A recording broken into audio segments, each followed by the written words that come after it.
आहे। नंबर 2, विटांचा उंच बेड बनवण्याचा निर्णय आम्ही का घेतला?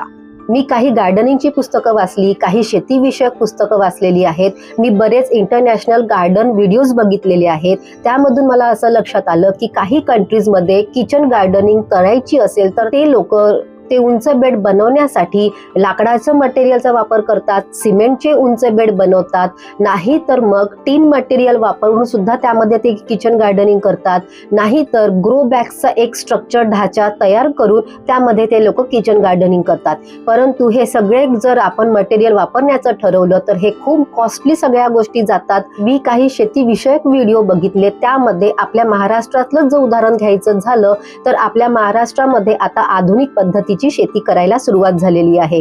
त्यामध्ये सुद्धा त्यांना जेव्हा पीक लावायचं असतं तेव्हा ते मातीचा एक उंच ओटा बनवतात, एक उंच बेड बनवतात आणि त्यावर पिकं लावतात, जेणेकरून लावलेल्या पिकामधून आपल्याला जास्तीत जास्त उत्पादन घेता येईल। आणि मग मी ठरवलं की आपल्याला गार्डनसाठी विटांचा उंच बेड बनवणे म्हणजेच हा कमी खर्चाचा आणि त्याच सोबतच दीर्घकाळ टिकणारा ऑप्शन राहणार आहे।